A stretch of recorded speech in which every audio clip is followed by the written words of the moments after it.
And hello, everybody. Star Trek, the original series, episode 17 or 16 from season 3. The Mark of Gideon is over and has been since 1969, but we're just getting started here on Live Long and Podcast. I'm Dave Mader, coming at you with Star Trek TV and movie reviews as we continue our mission to watch every episode of Star Trek, the original series, not in order.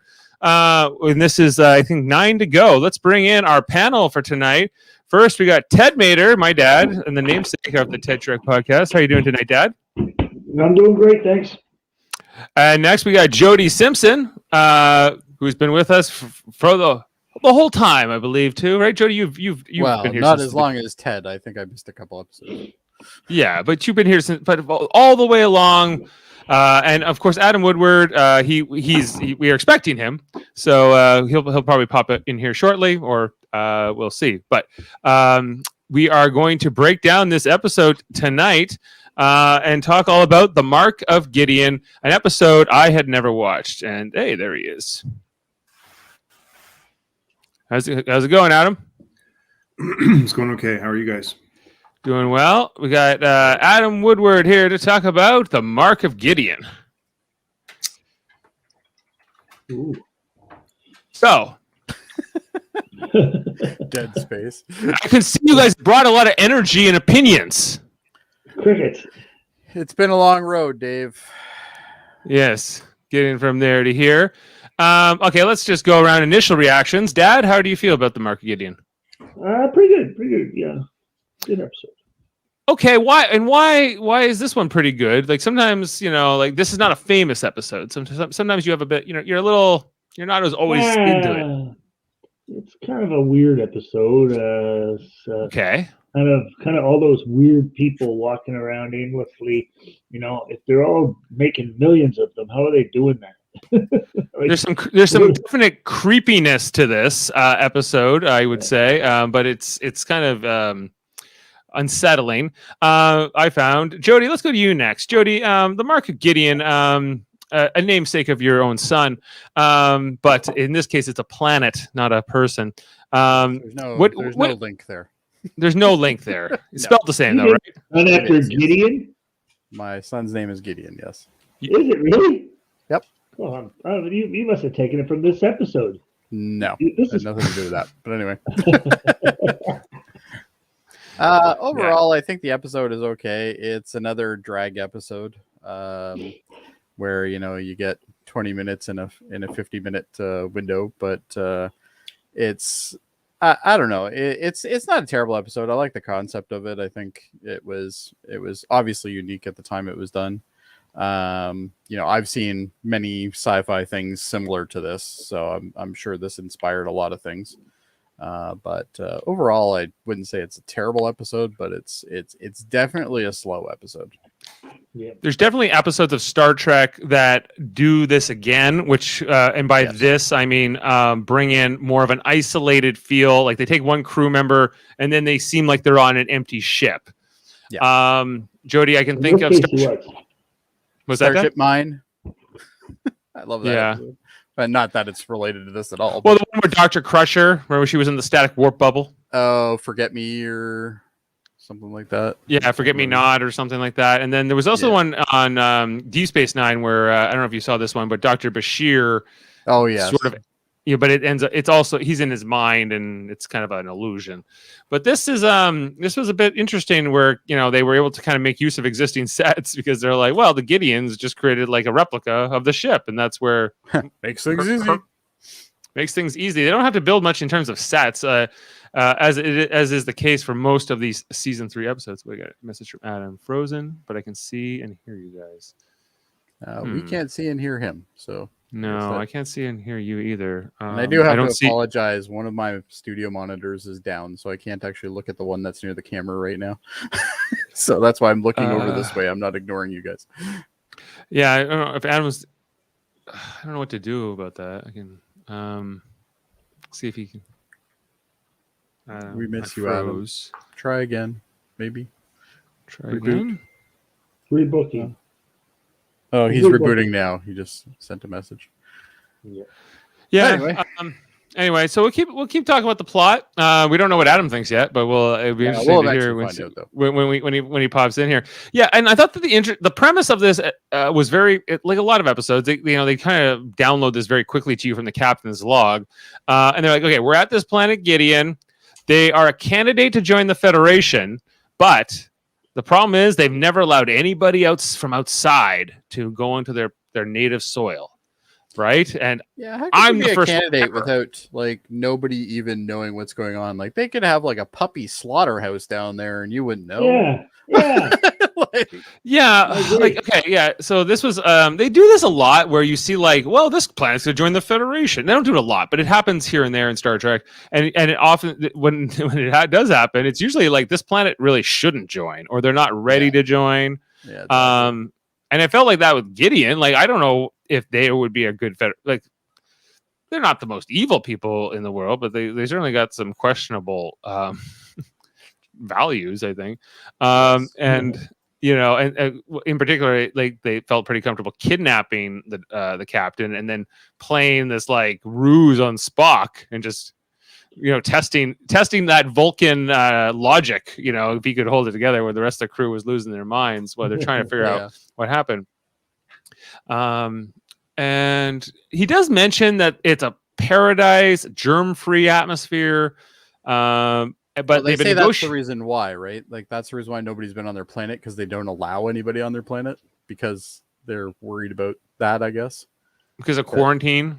Yeah, it's basically like it's a germ-free environment, so they don't want germs from outside or whatever. It was something like that they said. I remember. Something like that, and they're distrustful of outsiders in general. Because at one part Spock says like, "Don't worry," or like the wars are over, the interstellar wars, that doesn't happen anymore, doesn't it? Yeah, isn't like Starfleet still kind of like against the Klingons here? Like, yeah, they're not on good terms with the Klingons and a few other species for that matter. Pretty much every species is out to get the Federation right now. The Romulans and like that's kind of the basis of the show, really. Often later on when they were doing like the next gen era of Star Trek, they would talk about like, we need this planet to join the Federation because it's more strategic or something. It's more strategic, or if the Klingons conquer you, then it's going to upset the balance other places. And so sometimes they're like, one thing they haven't really shown us a lot of in Star Trek, which I would like, is to see like more of like, I guess, the moral corruption. We got a bit of it in this episode, right? Like within Starfleet, within the Federation, just the nature of diplomacy, bureaucracy, careful choice of your words, things like that. Spock they kind of did that in DS9, didn't they? Like they did do it in Deep Space Nine. Yeah.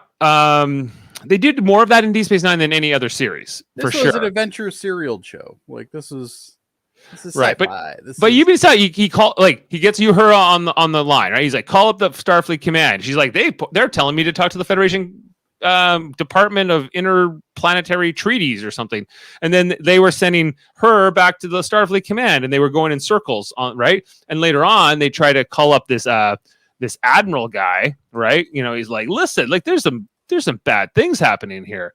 He's like, listen, well, it's the equivalent of calling up, Kojiko and trying to get somebody on the line. Like it's basically what it is. It's the same idea, right? Like it's like, press 1 for Starfleet command, press 2 for, administration, Isn't that all these guys do? The admirals are like, hey, we think we need to do something. And it's usually like, but you're going to start a war, or you're going to like make me have to do a lot more paperwork. This outfit sucks. It's just a captain's shirt. I know, it sucks. Just sucks. Look at that emblem. Just sucks. Yeah. Well, this is snazzy as the other ones. This is the era where they were still giving them different icons wherever base they were. Like everything. Imagine how many icons they would have had to have, eh? That's a lot. Yeah, well, more than you could keep track of. But it was kind of like the idea was like it was like the assignment patch, right? Like you would wear on like a spaceship. Oh, and he's back. All right. And he's not frozen. Can we hear him? Oh, we can hear him too. Yes. Hi. Hello, Adam. How are you? I'm good. Sorry about that, guys. Technical issues. You're back. Okay, so Adam, we missed your initial reaction to the Mark of Gideon. neat story idea, but again, season 3 poorly executed. I felt it was a little long, but again, it could have been great. Spock was very good. I like the way he handled the bureaucrats on the planet. Spock was very good. Might have been one of his finer ones. I got 2 amazing quotes from tonight from Spock. We must acknowledge once and for all that the purpose of diplomacy is to prolong a crisis. The purpose of diplomacy is to prolong a crisis, not to mention that his father, a career diplomat, and he becomes Ambassador Spock after his Starfleet career. So he also becomes diplomacy after, Yeah, so, but this is kind of like this and a couple of the other episodes, like they were kind of setting up Spock to head that way. They do that more through the movies as well. It's in particular Star Trek 6 when he negotiates some of the early parts with the Klingon treaty, and that even though he does express a disdain for bureaucrats and regulations and red tape, like he also does pursue that because he's a Vulcan and peace and harmony are things he goes for. And then he mentions diplomats and bureaucrats may function differently. Diplomats and bureaucrats may function differently, but they achieve exactly the same results. I think it was basically nothing. Like nothing ever gets done by the bureaucrats, right? But yeah, it's just wrong. Like him and back with Ambassador Hoden, who ends up being. We're not sure if he's just like how. I had never seen this before. I wasn't quite sure if he was like behind this or if there was something else. But he's like, choose your words more precisely, Mr. Spock. Are you saying your transporter could have done something that like McCoy and Chekhov and Scotty? I liked this character. I thought he was fun. Yeah, I didn't dislike him. I thought he played it well. He was fun. But you know what was interesting in this scene, though, or maybe it was a little bit later, but the defensiveness of the Enterprise crew, like Spock's like in control. Guys, shut up, stop talking, and Scotty particularly is out of control. Like he shouldn't be talking. He should just do his job and get down to the transporter room and figure out what's wrong. Nothing. He said, like how they lose the captain all the time, right? Like he goes missing. Especially almost in season 3. He's literally gone all of season 3. Yeah, there are so many episodes where Spock's just looking for it. Who's Rick Owens? I don't know. Who is Rick Owens? I hope it's a compliment. But we got a comment here from Twitch, as we are now streaming on Twitch. The boy on the right side looks like a little bit like Rick Owens. So is that me? It might be you or it might be Dad. I don't know. You're either one of you on the right side. I'm going to find out who Rick Owens is now. Thank you, Fran V. Rick Owens, yeah. Rick Owens. 2018. Yes. So we are now simulcasting on Facebook, YouTube, and Twitch, the big stream platform. Yes. So we're talking about Mark of Gideon and where was I? Yeah, just on this whole idea of like the planet, I don't know. It's mostly talking this episode. And of course, we also get Kirk, who ends up with O'Donna. This ends up being the biggest kind of thing in the episode with O'Donna. I thought she was good too. I thought like in terms of like how they wrote her and how they presented her, but I thought that more than anything that like just her banter with Kirk and the storyline, it's just long. My only criticism with my biggest criticism with this episode is that it's just longer than it needs to be. But very much so. Yeah, because you take 10 minutes out of this, it's so much better. I think if you take 20 minutes out of it, it's so much better. Yeah, 10 minutes isn't enough. There's a lot of Kirk overplaying and walking around. Yeah, just like going around. She's like, I can't remember where it came from. And, she ends up being in on this whole thing, too. Yeah, she's a liar. She's a total liar. She con. No respect for her. Con artist. Hey, Biff, don't con me.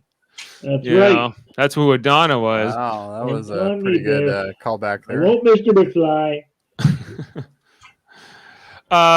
Because like in terms of plot lines, yeah, like Kirk is mostly with her, and it's Spock and the crew talking to Ambassador Hoden, stalling, going back and forth. They eventually say like, "Why don't we beam a guy up to your ship, and then you can come down there?" And then he goes, "Well, but I made that." You know, and once they do that, they bring up Mustachio Man. Yeah. This guy, the assistant to Ambassador Hoden, he gets to beam up and beam down. But this allows them to figure out that the coordinates they gave for Captain Kirk were slightly different than the ones they said to beam this guy out. Yes, the two numbers were flipped. Did you pick that up Detective when you work. were watching it? I picked it up when I was watching it, but did you guys? Yeah. Yeah. Not They at the kept time. stressing it. That's the only reason why. If they just said it once and then moved on, it would be fine. But they said it a couple times in the episode. Yeah, they did say it 3 times. I didn't catch it right away, but I did catch it eventually. It was odd that like Spock was the one doing the transporting him down when like the transporter chief would be, or even Scotty would be the one you think who would handle that job. But he was like, no, I did it myself, and that is not the number because Spock has to be he's like the lead investigator here. He also got Sulu scanning space 1 degree at a time. That could take years. He's like, that could take years. He's like, you better get on it. Just start right now. You better get busy there, bud. I love how Spock just doesn't care. You know, do your job, stop questioning me, and get to work. But they always do. They always do, and then they go, okay, yeah. Well, with Kirk not there, like Kirk is the one who's always questioning Spock. It's like, what are you doing? Like the whole point of him is to. I thought that Kirk was a moron on that ship, that he didn't realize it was a fake ship. He had to have realized that there was a whole bunch of stuff that wasn't working. And he just didn't, and Spock picked up on it right away. Well, he went down. He's the captain. How much of it is he really doing? Well, here's the question: Does Kirk really know how to operate the Enterprise by himself at all? I guess not. Technically, That yes. kind of proved it. No, I don't think so. Yeah, because he ends up flying it himself. But he like Spock figured out it was a fake. It's a fake right away, and like Kirk was Kirk didn't. You know, Kirk kept looking for his crew for hours, and then he didn't realize he wasn't even in orbit of the planet anymore. Like for a while, he was so distracted by O'Donnell. As he's Kirk, it's Jim Kirk. He's going to do it, right? But eventually, 20 minutes, you know. Yeah, he's like, hey, if I'm on an adventure, I'm going to do it. The other thing too we hadn't talked about was like the bruise on his arm. He kept mentioning it. That I have a bruise. I don't know how I got it. There's 9 minutes missing. Where did those 9 minutes go? What's happening here? But then on the other hand, he's like kind of making eyes at O'Donnell and saying, we got enough food to last forever. And, well, he's kicking in the Shatner sexy time. Like that's all it is. Speaking of and thumping sounds, he keeps hearing thumping sounds with heartbeats all over. Like he doesn't know what it is. He just hears sound. And she goes, "Is it the engine?" He goes, "No, it's not the engine. Maybe it's a storm. I know what the engines sound like. Maybe it's a storm sound like that." Oh no, I don't know what I don't. That's not what a storm would sound like. You wouldn't be able to even hear it on a spaceship. And then they go into that observation lounge, and then we get that first reveal of like the people, like standing behind the window, you know. And he grabs her, like, don't look, it's too scary. There's too many people in the window. Why are they in space? Yeah. And why do they have those weird looking uniforms on? Maybe there's no room to even go to the bathroom. Maybe it's like a big diaper or like Teletubby outfit or something. Well, I'm guessing they're just Vulcan historians. Right. It's this whole idea of Vulcan historians. Because O'Donnell keeps telling Kirk, I've lost my memory. I don't even know what Gideon. What's that? I don't even lying through her teeth the whole time. Yeah. And then but she says, he's like, well, where are you from? Why did you want to escape? And this part is true. That her planet is overcrowded. It's like nobody has room. It's shoulder to shoulder people because they take life to the ultimate extreme. Apparently, nobody dies. Nobody dies ever. Never. They haven't lost anybody to death there ever. No, because they don't have any natural disease. They don't have any diseases or anything. People accidentally die, like fall off cliffs by accident, or Well, I'd imagine no, the occasional one falls off, but they said occasionally somebody really, really old might die. But other than that, they all live forever. Kind of thing. So with all of that, the plan is to kill population with a disease. yes. Really? I mean, they could have taken a page from Logan's Run here or something. Like, let's put a disease in that we can't control. Well, like Kirk's like, what about contraception? What about like, I don't know. Well, that wouldn't help. That wouldn't help, Dave, because nobody dies. So they got to eliminate living people. That's how they got to eliminate half Here's those an people. idea: colonize another planet. Exactly. Well, I think that's what they could do. They could take them up to that place on Rigel 12 and leave them there. Yeah, like wherever like Are there's they a labor capable of shortage. travel though? Well, they can't leave the planet. Do we know? They don't really say. I guess like they say there's no disease there, right? Yeah, but So- this is where membership in the Federation comes in, guys. Like, you know what? We need your help. Let us help us solve this problem. But Yeah. the need breeds innovation. Maybe they haven't invented warp capabilities or something because they haven't needed to, because they don't fight off infections. They don't. I don't Do know a why lot the of Federation science. would take these guys in if they've never been there to check it out. Yeah, and Adam, one I thing we just were wanna- saying. Oh, Sorry. Good. Well, I was saying, like, yeah, like, how desperate is the Federation, Adam, that they need to get these guys in to the like that as members? Like, That's true. they Yeah. they don't seem to know much about them. We can only talk to one guy. Yeah, we probably don't want to talk to you then. Right. They said they thought this planet was a paradise, and like Hodin explains it once was, but how long ago that was the case, and when it became overcrowded. Did anyone else understand that part? Because if they did, I didn't pick up on that. Yeah, but like the creepiness of all the people a few times, it was unsettling. It's like they could have even made this episode like potentially even scarier. That would have been interesting. Roaming. Phantasms from Yes. Next Gen. Could have been like that, Phantasms? where like Yeah, Beverly sees something dead like that, people or come up. just and like stuff. when that first shot of all those people through the window, like it was the creepiest thing ever. Well, they did it right before a commercial break too, so that would have been really cool. Yeah, like we also had this one, like where we just saw like outside of the council chambers, you just saw like all So, these people. This particular scene, actually, I laughed at because they're all walking into each other, Yeah, and it's almost like lemmings. It's like and are those not like Teletubby outfits?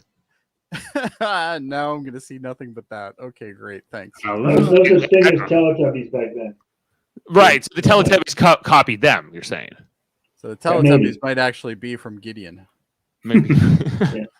All right, well, Oh, that explains some things. I wonder if they like tubby toast and tubby custard. Yeah.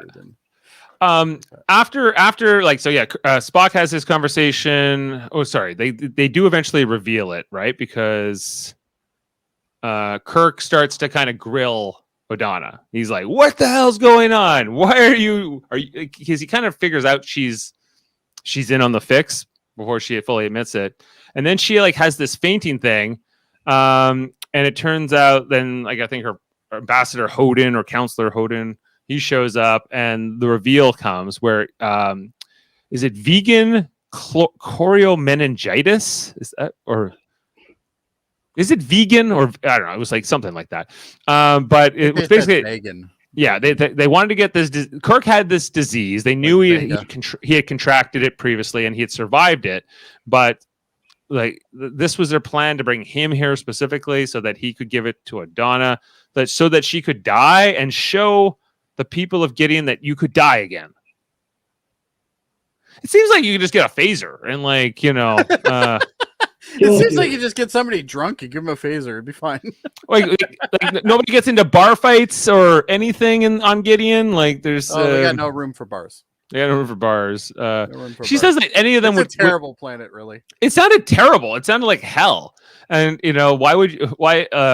It sounds like the lines at a DMV. That's what it sounds like. It sounds like you gotta wait in the waiting room a lot. He says the birth rate continued to rise until they became encased in a living mass with no space to live in comfort. Sterilization is impossible as their organs renew. So if you cut off their dick would grow back. Yeah. Well, there goes our PG rating. I see. I think having me on automatically gives you. I'm just trying to understand. And then contraception is unthinkable because of their love of life. So it's almost like a religious thing for them. Yeah, it's almost like the anti-abortion group. Yeah. This is like pro Roe v. Wade. This is the religious right in the United States back in even up to this very day. Abortion wasn't legal This back was in 1969, right? No. I don't know when Roe and Wade happened in the 70s, didn't it? 70s. So like I think legal abortion in the States was a few years away. And so maybe it's a commentary on that. Oh, I'm sure there's something, and maybe in Fun Facts we'll learn more about that. Yeah. And then they want Kirk to stay and provide the necessary virus. But he's like, no, I got plans. I got stuff going on in my life. Things I want to do. I got other girls for to instance. go fall in love Well, with. they wanted to stay with the girl who's going to die. Yeah. And they're like, well, we want you to stay with her. And it was like, they were trying to like win him over. I don't know. Their whole plan is the most convoluted nonsense. This is where a great concept went off the rails. Like, you're right. It's Like this part right here, that was cool. Yeah. The part where Where they show out all the green faces. Yeah, and then it went to paces. commercial break. Like there was some interesting, cool shots and stuff. He's got her arm around. Looks like they're on a date. Oh yeah, at this point he's just like, I'm on an empty ship. I don't care where my crewmates are. I'm still going to be able to get laid. Yeah, me and a hot Like, chick. that's really what it is. Yeah, he's trying to multitask and solve both problems at once, but he's clearly focusing on one problem, Dave. Right. I do like the whole conversation with him and Hoden where like they're under like this glass table or the camera's under the glass table and it keeps like flipping. That was back cool. And Yeah, that was like, a cool shot. Some of these things they do in season 3 with some of the camera angles. We talk about this when we hit these. Funky, yeah. It's because they have no budget for anything else. Like, so let's duplicate the set tonight. Yeah, let's duplicate the set or most of it. It's a bottle episode with like one extra set that's barely a set. There's a scene where they reuse part of the med bay, but it's got a red alert light on. I don't know if you noticed that, but anyway. No, I didn't know. Reuse footage. You mean for the Gideon part, like the Gideon section? Yeah. Yeah. Like it was like, yeah, you're right, Adam. Like season 3, they were trying to cut corners any way they could. They spent a lot of money on those velour uniforms, to start off the year. Look at that. That looks cool. All right. Yeah. They would just do different things for the lighting. Kind of neat too. Like what?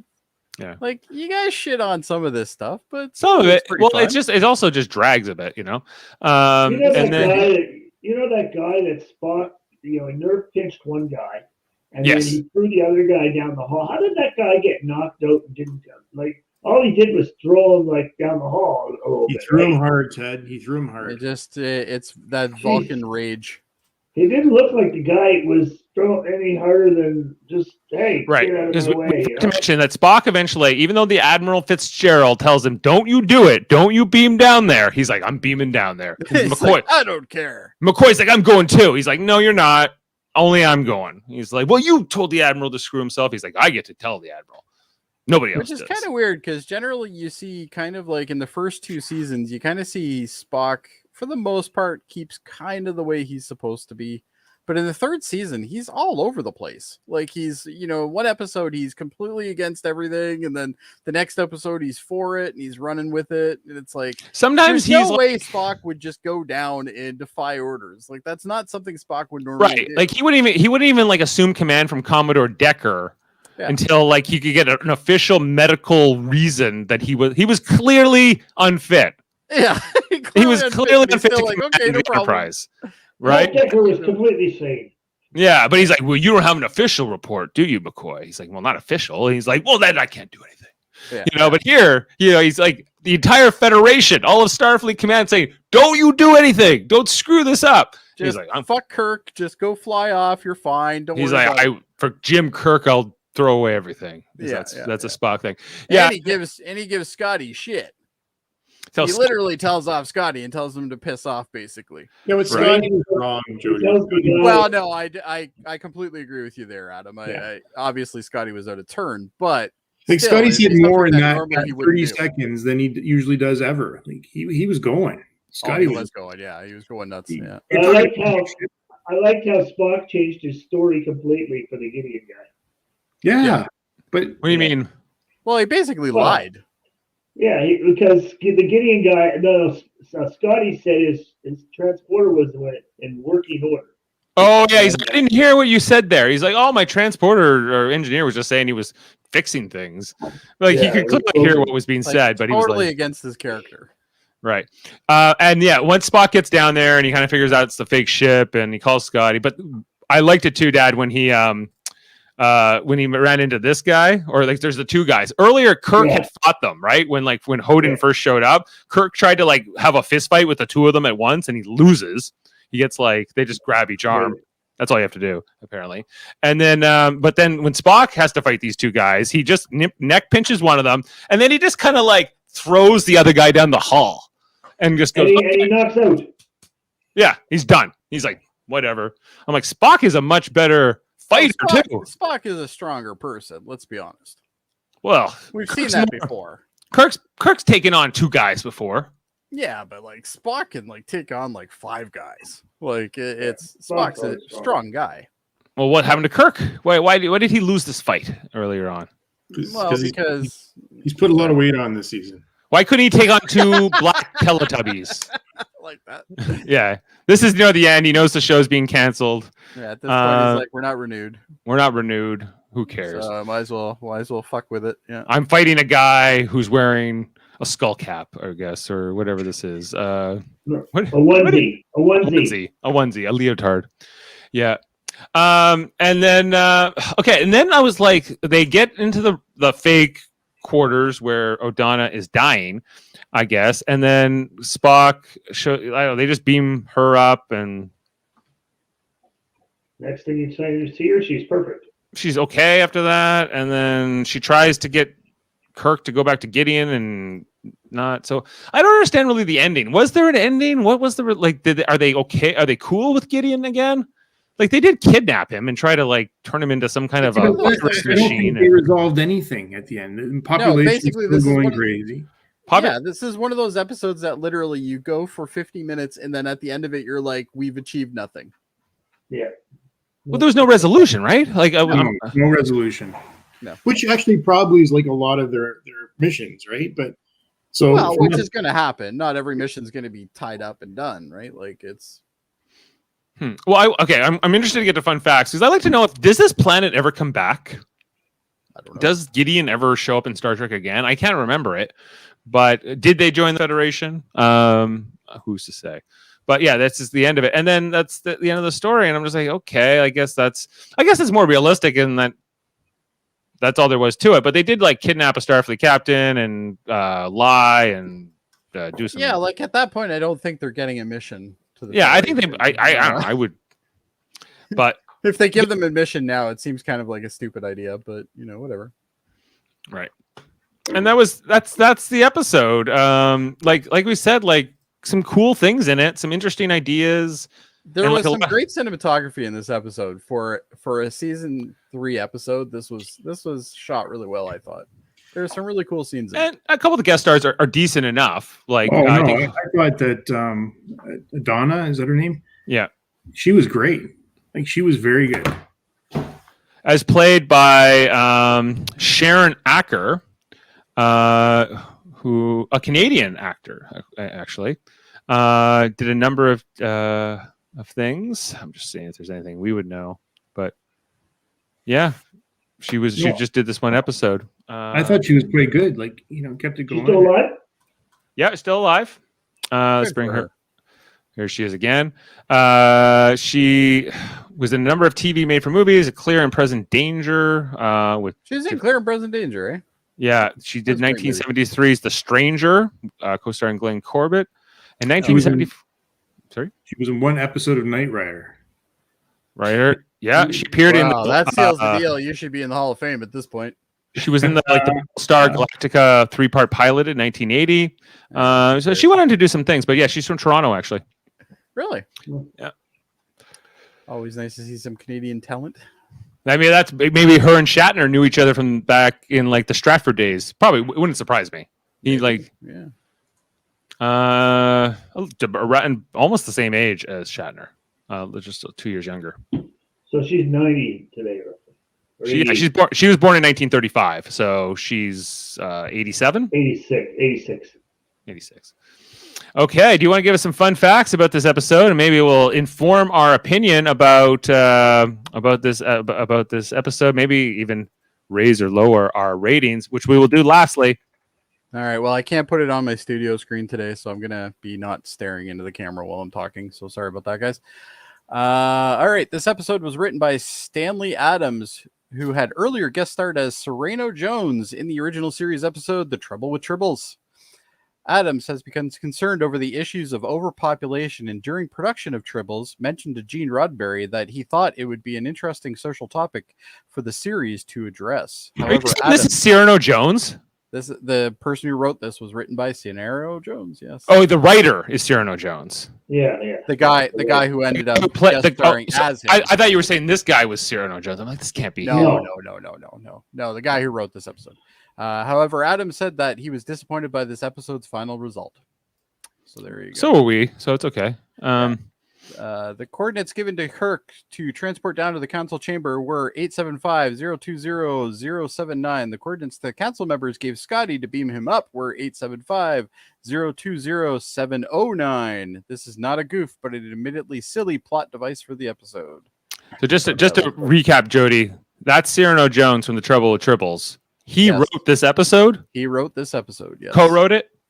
It says he wrote it. I don't know if he's a co-writer or not, but Isn't he? Was he the guy who was selling the tribbles? He's the selling the tribbles, always trying to get a drink from the bar for free. Yeah. And this guy looks like the guy that would write this episode. I agree with this. No problem. No. He looks far too much fun. Doesn't make sense. Wow, Adam usually sees the positive of almost everything here. Not this. It just was slow. It was slow. Yes.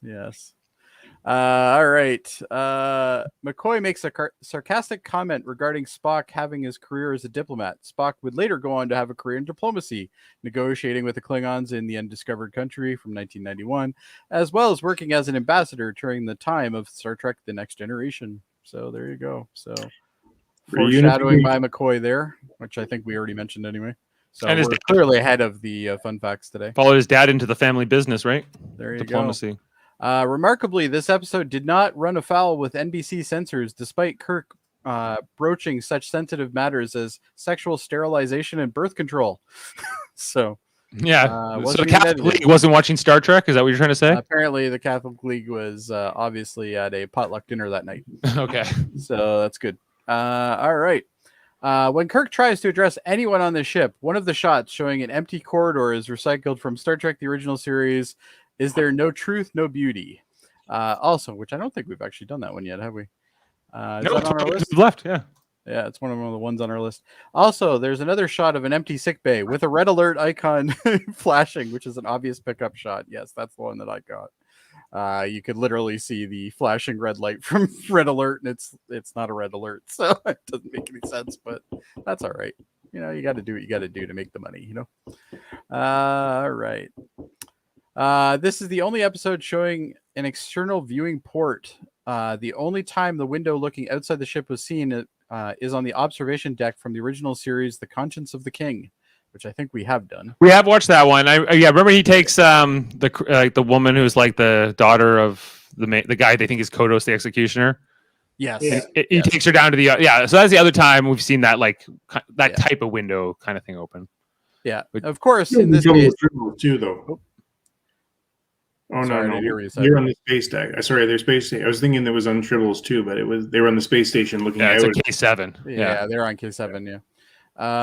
Of course, in this case, the port is not seen on the real Enterprise. The external viewing port from this episode is the same design as the one used to witness Marta's execution in the original series, Whom Gods Destroy.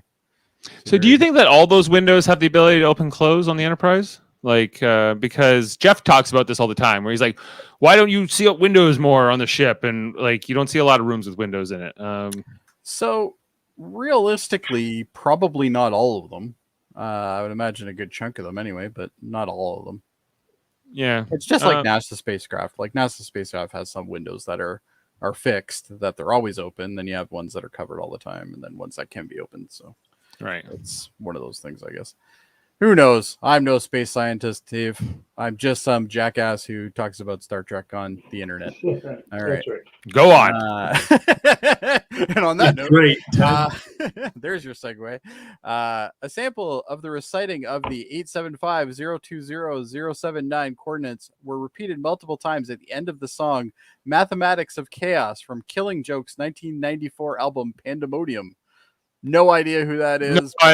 No, that's a deep cut. That's a fun fact, though, Dave. It is. It's very fun. It's fun. All right. Is that it?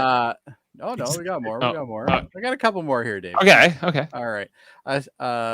This is the second of the 2 original series episodes that show an empty Constitution class bridge. The other installment being from the first season's outing, Star Trek: The Original Series, This Side of Paradise, which I believe we have covered.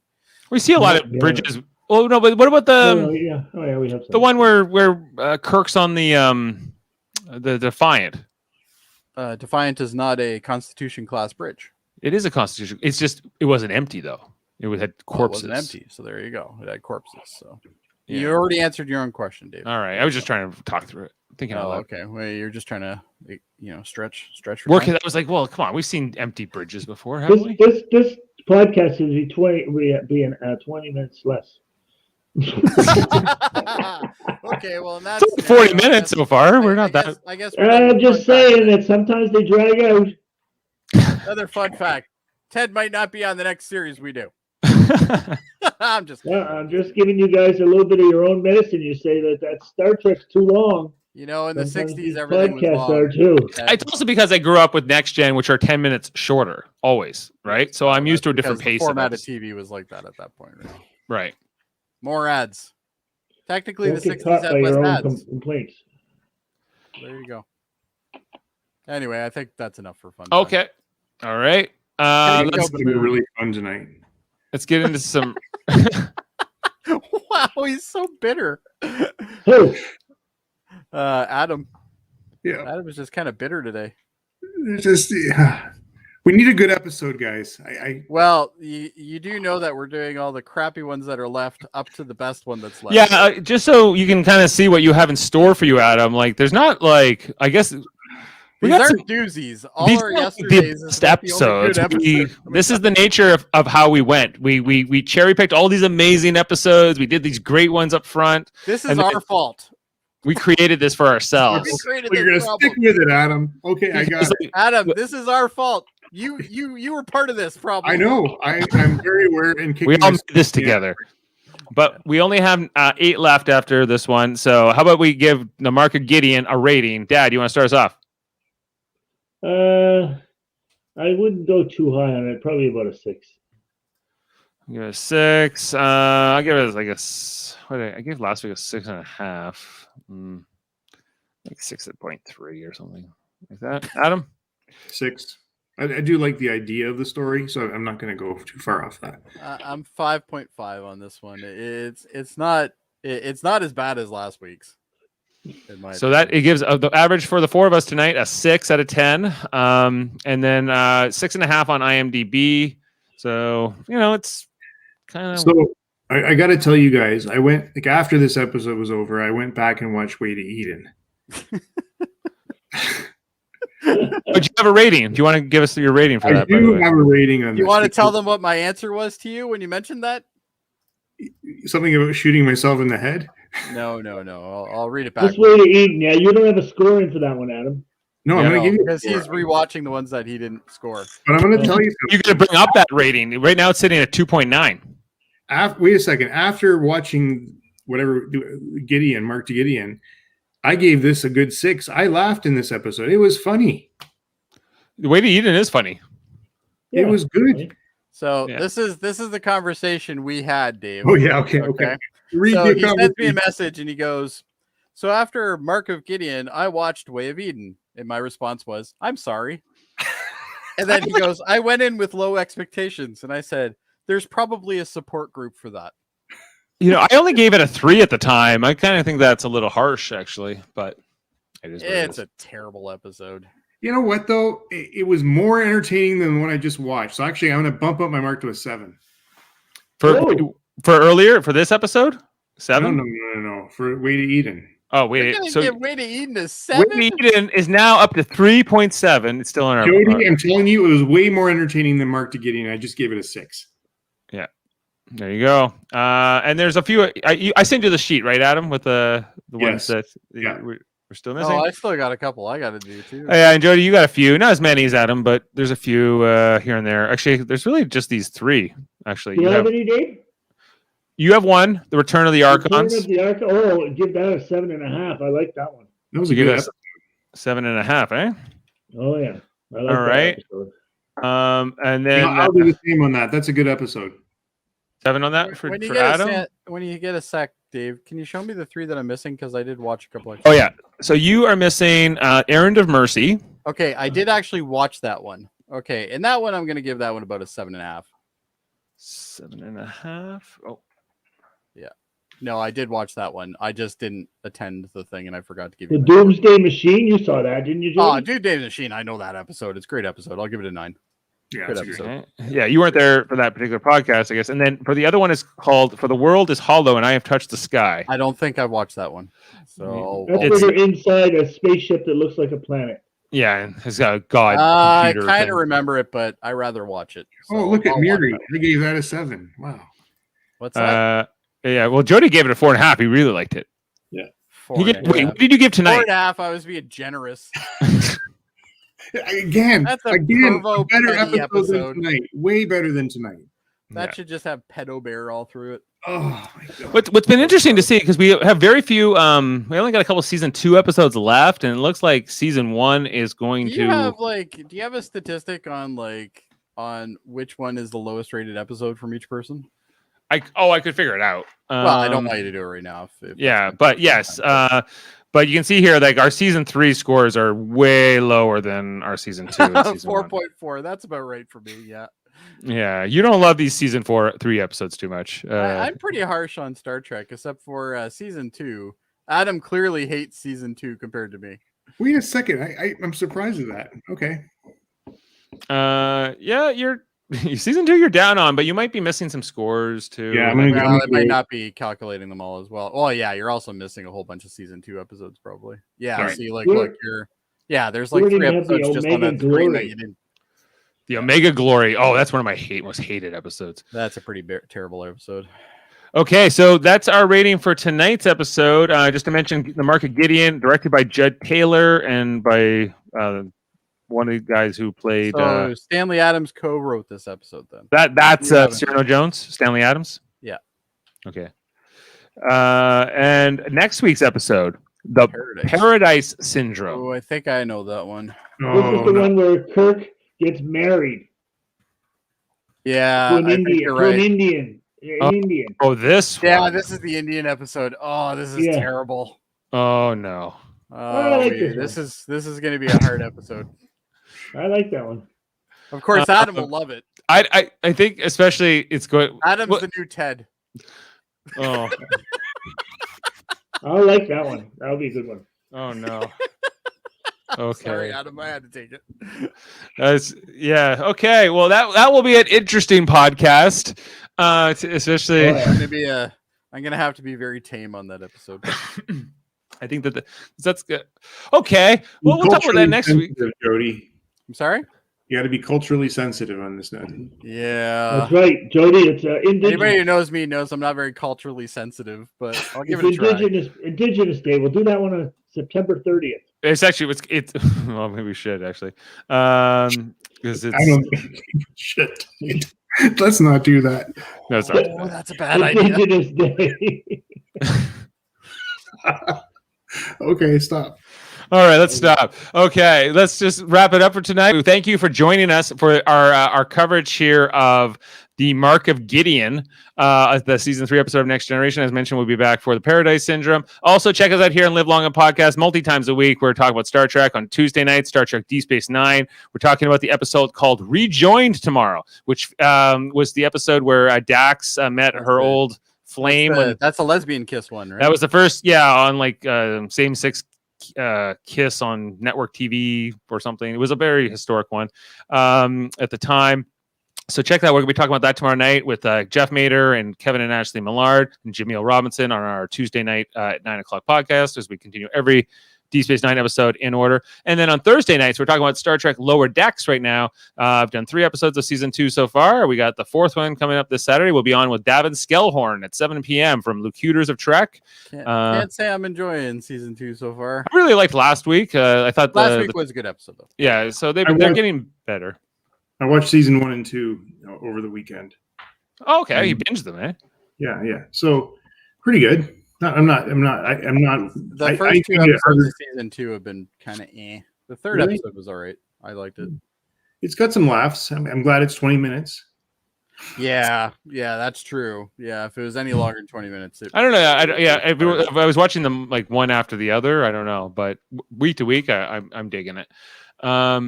And also check out our other channel, Super Mader Brothers Podcasting. Right now we're talking about Big Brother 3 times a week, Sundays, Wednesdays, and Thursdays, all at 9:30 after every episode, whether you watch that on Global or CBS.